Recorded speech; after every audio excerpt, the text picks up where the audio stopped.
Hi, and welcome to Tax Effective Charitable Giving Part 2. My name is Patrick Runyen. I'm a principal and wealth manager at Modera Wealth Management. In this section, we'll be discussing donor advised funds.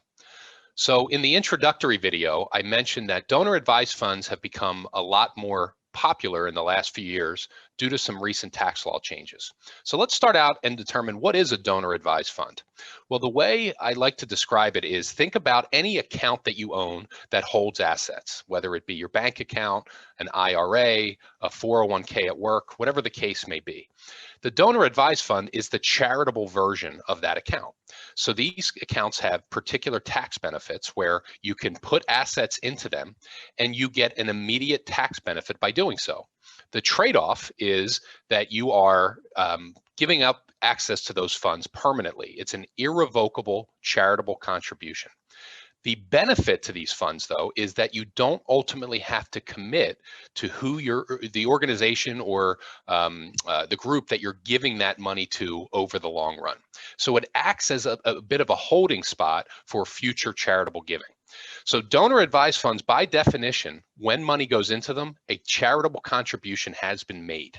Okay, but you still have control of the funds. You can't take them back into your possession, but you can invest them, manage them within the actual account, and then as you see fit along the way, donate those funds to particular charitable organizations. So let me tell you, I think the best way to describe this is through a quick story. Had a client, very successful, who worked in a family business. There were no other children that wanted to continue on in the business, so he explored selling his business and eventually found somebody to purchase it. He walked away with about $20 million in that year. So given that this was a long-held business, there was significant tax implications to that transaction. And we discussed how are there ways to offset the tax. And one of the things that I always knew about him is he was very charitably inclined, though he didn't take the time while he was working to really determine what that meant.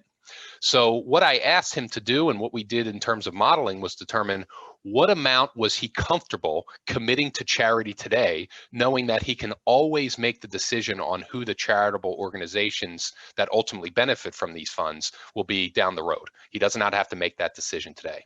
So we explored opening and eventually funding a donor advised fund.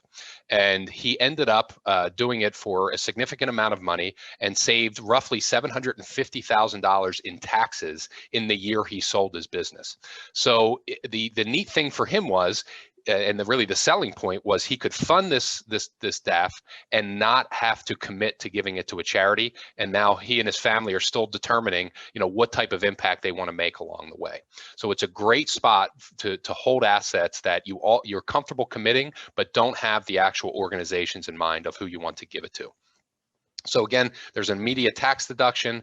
It allows for multi-year charitable planning. So the tax change that made this more popular was when the government a couple of years ago increased the standard deduction and also reduced some itemized deductions. So what ended up happening were folks were maybe giving to charity at a few $1,000s a year, but because the standard deduction on their tax return was so high, they didn't have enough in the way of itemized deductions for it to give them any type of tax benefit.